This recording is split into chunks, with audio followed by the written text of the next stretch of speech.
Oke, pada video kali ini saya akan memperkenalkan salah satu tempat ibadah umat Kristiani atau gereja yang ada di Bangka, yaitu Gereja GKBP MDC Pangkal Pinang yang terletak di Jalan Bedukang 1, Kelurahan Pasar Gadang, Kecamatan Pangkal Balang, Kota Pangkal Pinang. Jadi mari kita lihat situasi dan kondisi gereja tersebut di saat pandemi virus corona ini. Jadi mari kita lihat dan saksikan videonya.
Selamat malam Bapak Ibu dan Saudara kasih dalam Tuhan, Shalom.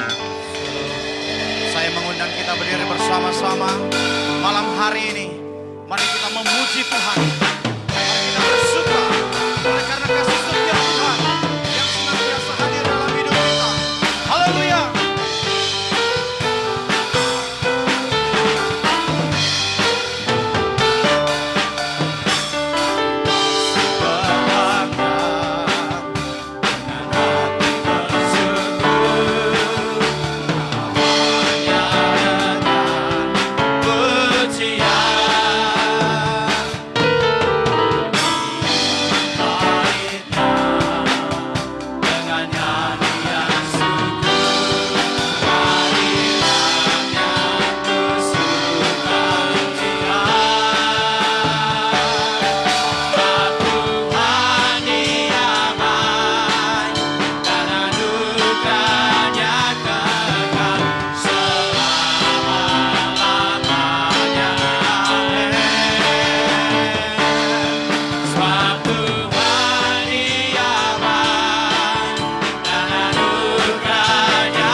bersama kami di segala musim kehidupan kami. Engkau hadir menyatakan kekuatan baru bagi kami. Haleluya.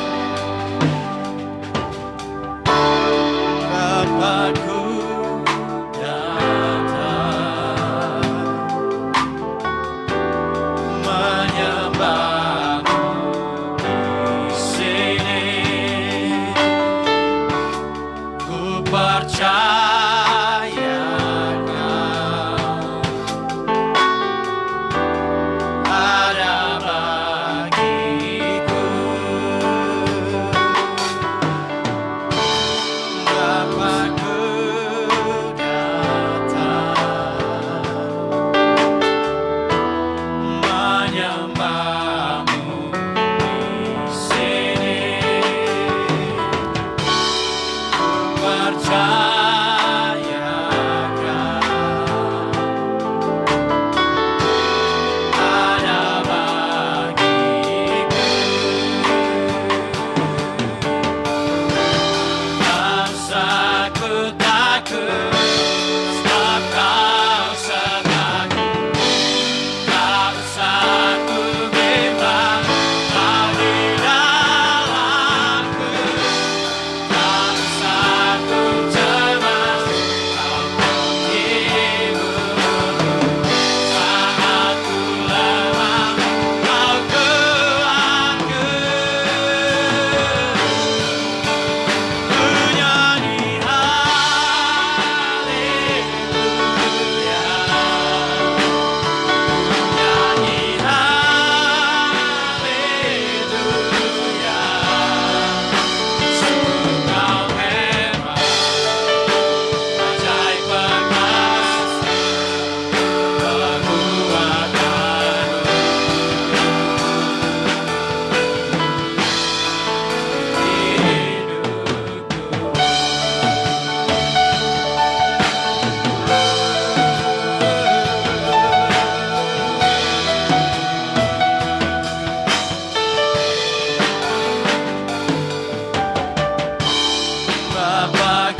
Kami mau menyembah-Mu di tempat-Mu yang kudus.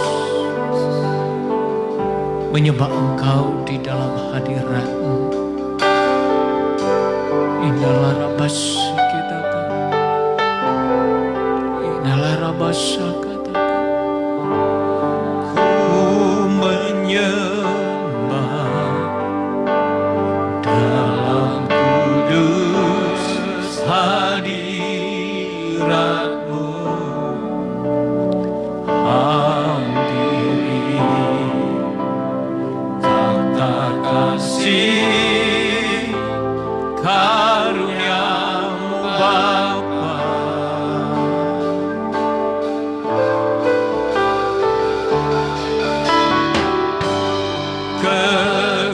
Kekuatanku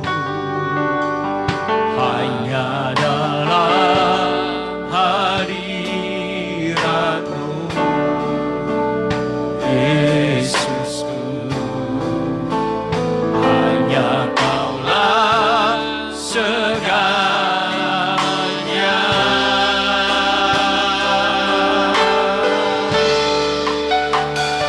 Ku yakin Kau hadir di sini.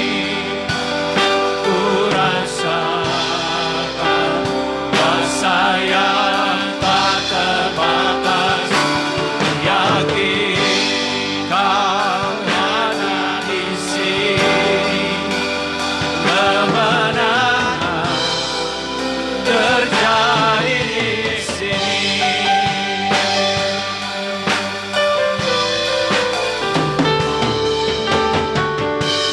Ku menyembah dalam kudus hadirat-Mu. Kami mau menghampiri-Mu. Tata kasih karunia-Mu Bapa.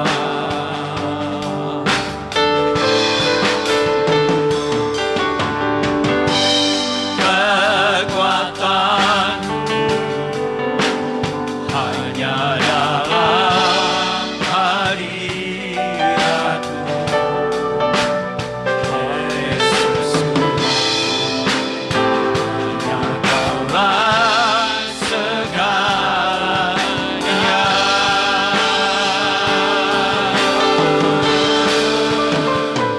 Ku yakin Kau hadir di sini. Ku rasakan kuasa yang tak terbatas. Ku yakin Kau ada di sini. Kemenangan terjadi di sini. Ku yakin Kau hadir di sini. Ku rasakan kuasa yang tak terbatas.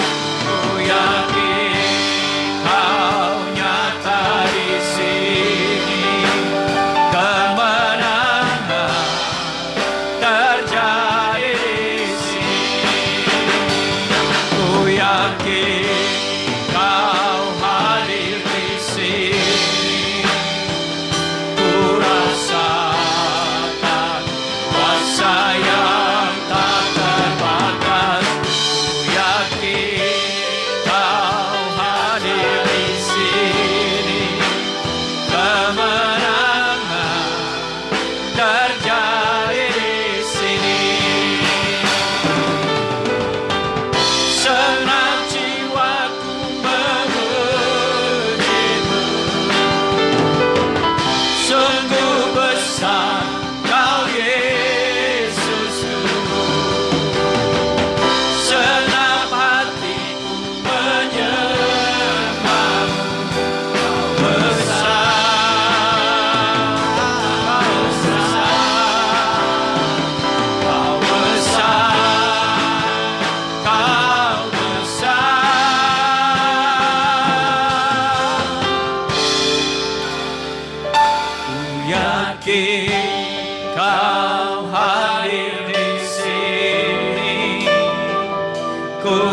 rasakan kuasa yang tak terbatas.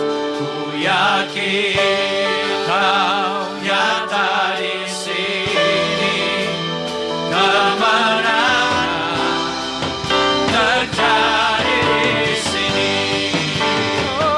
Ku yakin Kau hadir di sini. Ku rasakan kuasa yang tak terbatas. Ku yakin Kau nyata di sini, kemenangan terjadi di sini. Ku yakin Kau hadir di sini. Ku rasakan kuasa yang tak terbatas.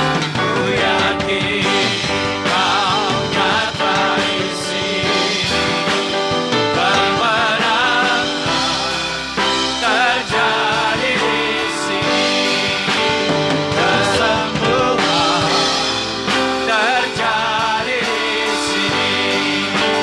Kelepasan terjadi di sini.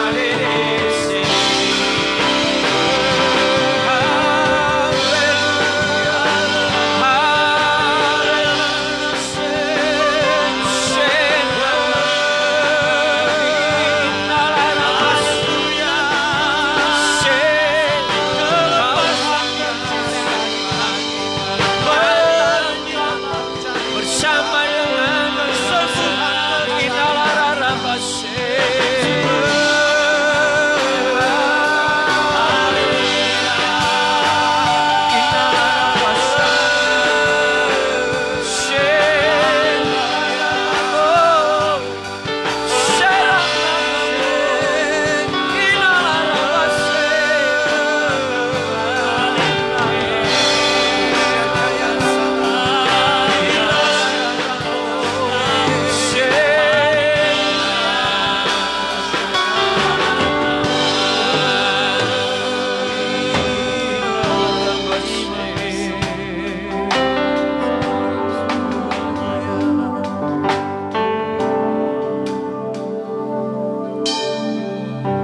Terima kasih Tuhan. Sungguh Engkau nyata di tengah-tengah kami. Hadirat-Mu memenuhi kami ketika kami datang memuja-muji dan menyembah-Mu. Ketika Engkau ditinggikan, ketika Engkau disembah, ketika Engkau diagungkan dengan segenap hati, maka hadirat-Mu memenuhi setiap kami Tuhan. Terima kasih ya Tuhan. Sungguh Engkau Allah yang hebat. Sungguh Engkau Allah yang dahsyat, yang terus memulihkan kami, yang menyembuhkan kami, yang memberikan kekuatan dan pengharapan bagi kami, yang melakukan perkara-perkara yang ajaib di dalam hidup kami. Di dalam segala kasih karunia-Mu, Engkau mencurahkan kami kemurahan demi kemurahan-Mu ya Tuhan. Terima kasih. Berbicara kepada kami. Berbicara kepada kami. Di hati yang haus dan rindu akan Engkau. Di dalam nama Tuhan Yesus kami bersyukur dan berdoa. Amin. Silakan duduk Bapak Ibu. Selamat malam, salam. Mari kita lihat firman Tuhan di dalam Kisah Para Rasul 1 ayat 4 sampai dengan ayat yang ke-8. Kisah Para Rasul 1 ayat 4 sampai dengan ayat ke-8, demikian firman Tuhan. Pada suatu hari ketika ia makan bersama dengan mereka, ia melarang mereka meninggalkan Yerusalem dan menyuruh mereka tinggal di situ menantikan janji Bapa. Yang demikian katanya, telah kamu dengar daripadaku, sebab Yohanes membaptis dengan air, tetapi tidak lama lagi kamu akan dibaptis dengan Roh Kudus. Yesus terangkat ke sorga, Maka bertanyalah mereka yang berkumpul di situ, Tuhan, maukah engkau pada masa ini memulihkan kerajaan bagi Israel? Jawabnya, engkau tidak perlu mengetahui masa dan waktu yang ditetapkan Bapa sendiri menurut kuasanya. Tetapi kamu akan menerima kuasa kalau Roh Kudus turun ke atas kamu, dan kamu akan menjadi saksiku di Yerusalem dan di seluruh Yudea dan Samaria dan sampai ke ujung bumi. Saudara-saudari, ibu bapak yang saya kasihi di dalam Tuhan. Percakapan Yesus dengan orang-orang yang bersamanya adalah pasti orang-orang yang sejak 3,5 tahun Yesus di muka bumi, bahkan sampai ia mati di kayu salib, dikubur dan kemudian bangkit, adalah jelas di sana adalah murid-muridnya. Orang yang mengikut dia setiap hari. Artinya bahwa orang-orang yang telah menjadi percaya kepadanya. Tetapi satu hal yang perlu kita ketahui di sana, bahwa murid-murid ini belum mengalami satu pembaharuan total di dalam hidup mereka, khususnya di dalam pembaharuan pikiran mereka. Di mana pada saat itu ketika Yesus pun sesudah bangkit, mereka masih berpikir tentang sesuatu kerajaan yang sedang dijajah oleh satu kerajaan besar, namanya kerajaan Romawi. Pikiran mereka adalah bagaimana kerajaan ini terbebas dari belenggu dari penjajahan satu kerajaan besar namanya kerajaan Romawi, dan akhirnya berdiri sendirilah namanya kerajaan Israel. Dari mana kita tahu? Ketika pada waktu Yesus makan bersama dengan mereka dan Yesus bercakap-cakap dengan mereka, di sana di dalam ayat yang keempat dikatakan di sana Yesus berkata kepada mereka, "Telah kamu dengar daripadaku, sebab Yohanes membaptis dengan air, tetapi tidak lama lagi kamu akan dibaptis." Lalu pertanyaan mereka kepada Tuhan Yesus pada saat itu dikatakan di dalam ayat yang ke-6, maka bertanyalah mereka yang berkumpul di situ, "Tuhan, maukah engkau pada masa ini memulihkan kerajaan bagi Israel?" Itu satu pertanyaan yang mereka harapkan, dan pikiran mereka masih pikiran di dalam satu kerajaan Israel yang sifatnya adalah kerajaan dunia. Bukan apa yang Allah pikirkan tentang kerajaan yang harus mereka alami, yang harus ada di dalam kerajaan surga. Yang hidup dengan satu kerajaan yang dipenuhi oleh satu pribadi namanya Roh Kudus. Saudara-saudari yang saya kasihi dalam Tuhan, adalah ada banyak juga orang percayakan yang hal yang seperti itu. Mereka percaya kepada Tuhan Yesus tetapi masih memiliki pola pikir dunia. Ya, pandangan mereka masih sifat dunia. Masih sifat namanya daging dan lain sebagainya. Nah, saudara-saudari, apa yang dikatakan di sana oleh Yesus, dikatakan jawabnya, engkau tidak perlu mengetahui masa dan waktu yang ditetapkan Bapa sendiri menurut kuasanya. Pemulihan yang dimaksud dengan Allah di sana adalah pemulihan daripada kehidupan yang dibelenggu oleh dosa menjadi terbebas dari dosa. Pemulihan yang sedang hidup dalam kegelapan menjadi hidup di dalam terang. Pemulihan yang dikuasai oleh kuasa si jahat dibebaskan menjadi dikuasai oleh Roh Allah.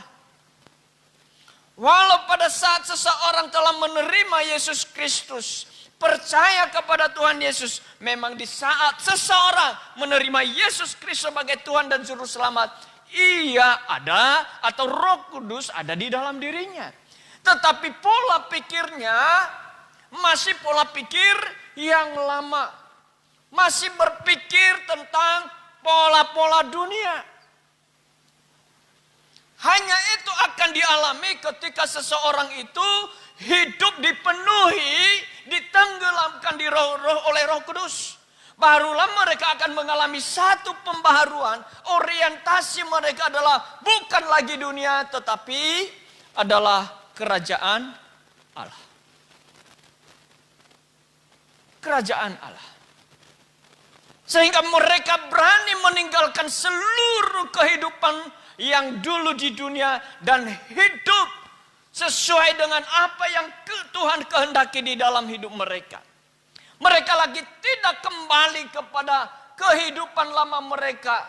Mereka berani bahkan mati sekalipun seperti Yesus mati, mereka rela untuk melakukan itu.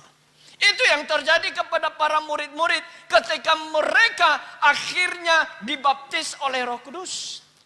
Mereka dengan berani menyampaikan kebenaran, dengan gagah perkasa menyampaikan satu kebenaran di hadapan orang-orang yang mungkin pada saat itu melampaui daripada segala kehebatan mereka.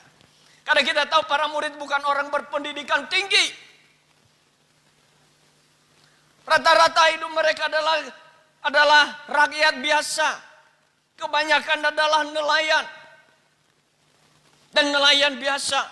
Yang sehari-hari mereka hidup di Galilea, di Danau Galilea.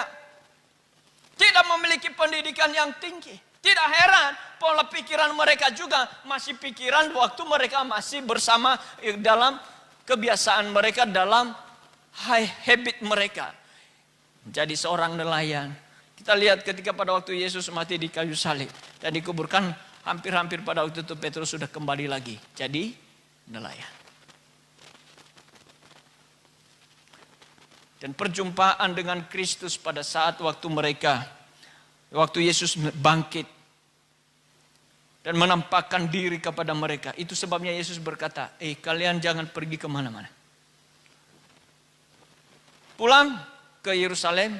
Maksud saya, Tuhan Yesus berkata, nunggu di Yerusalem, jangan kemana-mana.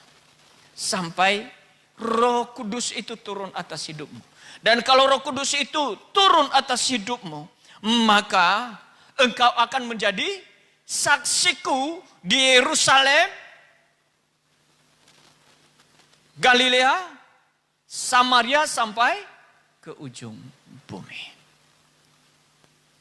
Apa yang dimaksud di sana? Pembaharuan pikiran Bapak Ibu yang saya kasihi di dalam Tuhan.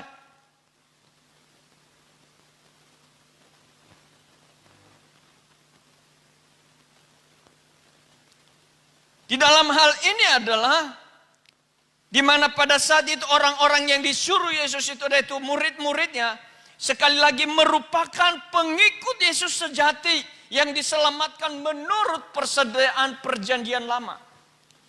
Namun demikian mereka belum dibaharui dalam pengertian perjanjian baru. Baru pada saat inilah mereka memasuki persediaan perjanjian baru yang berlandaskan kematian dan kebangkitan Yesus. Artinya mereka adalah orang-orang yang percaya dan menerima Kristus Tuhan dan Juru Selamat yang telah mati di kayu salib, dikubur, dan pada hari yang ketiga bangkit di antara orang mati dan hidup naik ke sorga, dan dari sorga akan datang kembali untuk menghakimi dan menjemput orang-orang percaya dan menyerahkan hidup kepadanya sebagai satu-satunya Tuhan dan Juru Selamat. Jadi 3 tahap, saudara. Percaya, menerima, dan menyerahkan hidup kepada Kristus. Oleh Yeremia Rim almarhum berkata, orang percaya kalau hanya sekedar orang percaya enggak akan pernah bisa masuk ke sorga. Agak menarik juga ini. Tapi orang percaya itu ada level berikutnya adalah iman. Iman itu artinya penyerahan diri. Masuk dalam tindakan, dalam satu langkah yang lebih daripada percaya, itu adalah tindakan penyerahan diri. Karena percaya pun tidak akan memberikan kita satu kehidupan. Kenapa saudara? Ada firman Tuhan berkata, iblis pun percaya. Iblis pun percaya Yesus adalah Tuhan. bahwa Yesus itu adalah Tuhan. Tetapi apakah iblis hidup untuk menyerahkan, menundukkan diri, taat kepada otoritas Tuhan? Itu pertanyaan yang lain. Artinya kalau hanya sekedar orang percaya itu cuma percaya tanpa tindakan penyerahan diri kepada Yesus Kristus sebagai Tuhan. Saudara, ini agak meragukan.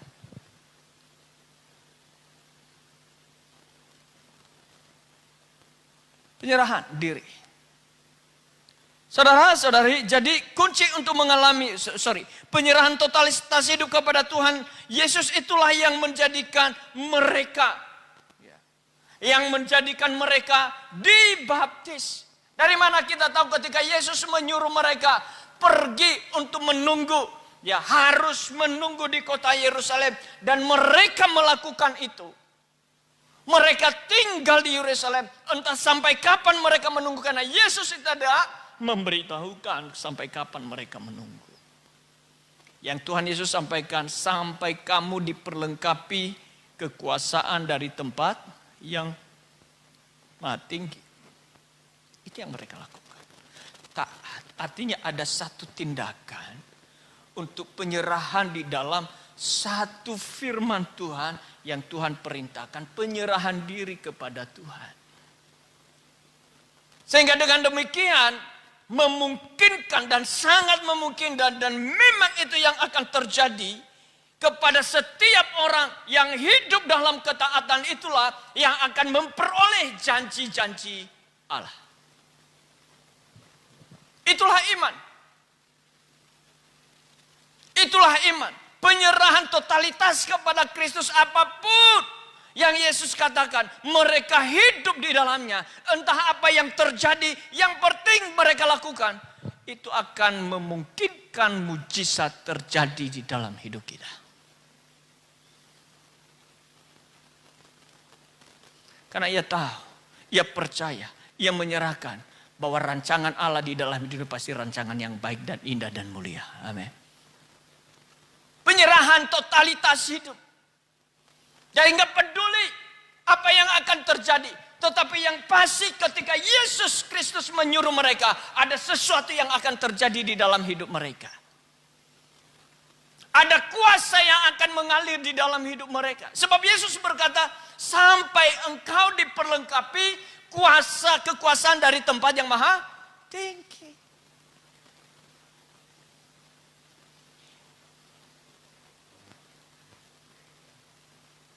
Saudara-saudari, artinya hidup di dalam penguasaan, penyerahan diri kepada Kristus, penyerahan diri kepada Yesus Kristus secara totalitas, saudara, maka di sanalah akhirnya kita di dalam penguasaan Roh Kudus.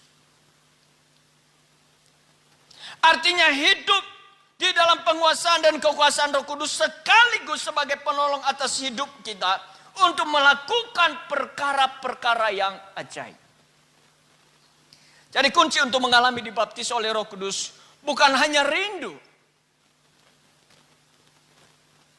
Sekali lagi, kunci untuk menerima baptisan Roh Kudus bukan sekedar rindu. Tapi lebih daripada itu ada namanya tindakan. Ya. Lebih daripada itu adalah tindakan untuk mengalami baptisan. Lebih jauh dari adalah bertindak untuk menyerahkan seluruh hidup kepada kehendak, keinginan kepada Allah. Saya ulang, untuk mengalami baptisan Roh Kudus bukan sekedar rindu. Tetapi tindakan di dalam penyerahan totalitas hidup kepada Kristus, kepada Allah. Tindakan penyerahan diri di dalam seluruh keinginan dan kehendak Allah atas hidup kita. Sebagaimana yang kemarin saya sampaikan, artinya tidak ada satupun kehendak diri sendiri lagi. Allah memiliki kehendak, seluruh apa yang Ia inginkan, apa yang Ia kehendaki, itu yang ada di dalam diri kita. Gak ada lagi yang lain. Dalam hal ini, kehendak Allah adalah kehendak diri kita. Dengan kata lain, tidak ada lagi kehendak diri sendiri, kecuali kehendak Allah yang ada pada kita. Saya ulang, dalam hal ini, penyerahan diri itu artinya tidak ada lagi kehendak diri sendiri selain kehendak Allah yang ada pada diri kita. Sebagaimana Yesus Kristus hanya hidup di dalam kehendak Allah Bapa. Yesaya 42 ayat pertama dikatakan, lihat itu hambaku yang kupegang, orang pilihanku yang kepadanya aku berkenan. Aku telah menaruh rohku, itu perhatikan ya. Dikatakan lihat itu hambaku yang kupegang, orang pilihanku yang kepadanya aku berkenan. Aku telah menaruh rohku ke atasnya supaya ia menyatakan hukum kepada bangsa-bangsa.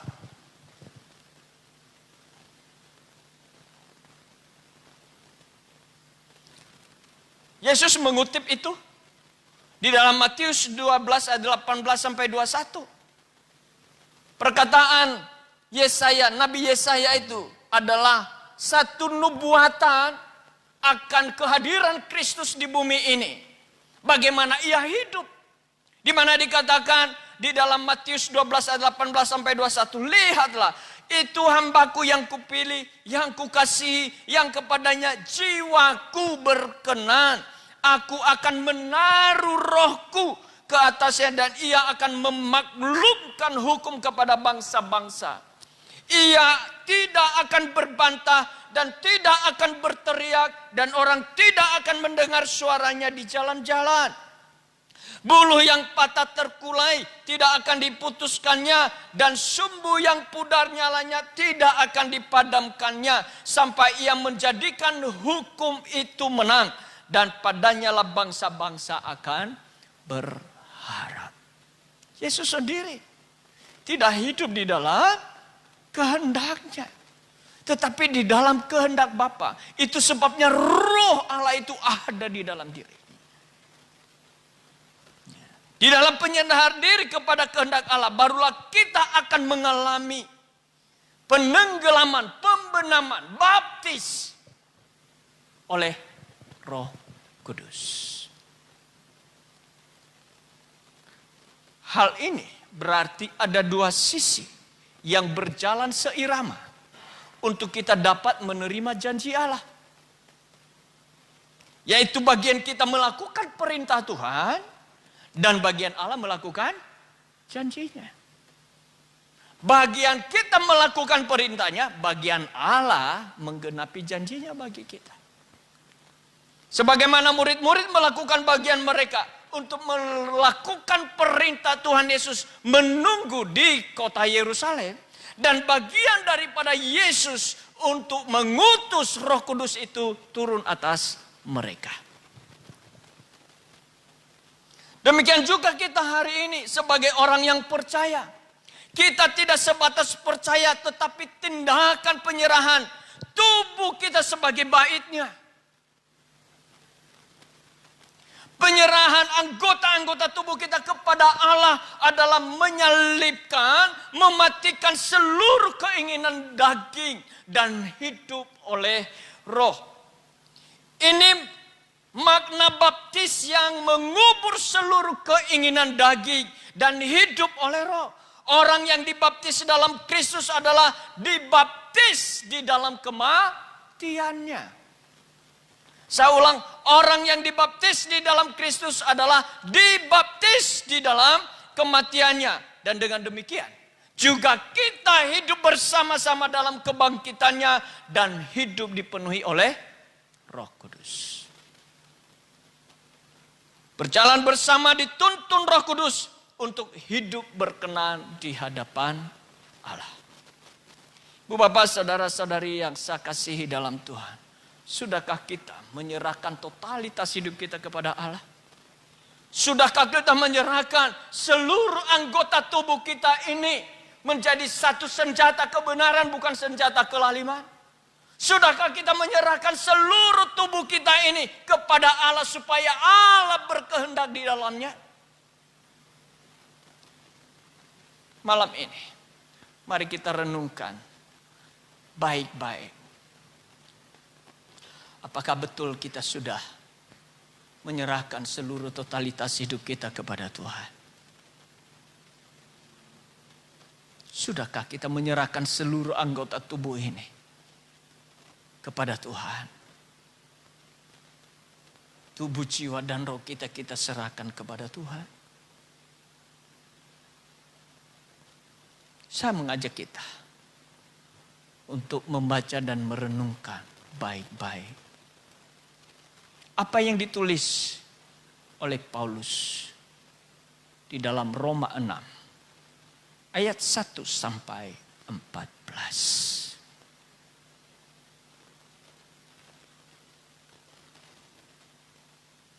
Pusatkan seluruh pikiran, seluruh panca indera kita kepada Tuhan agar kita dapat mendengar dan mendengarkan apa yang disampaikan kepada kita malam ini lewat tulisan Paulus di dalam Roma 6 ayat 1 sampai 14. Mari kita mulai.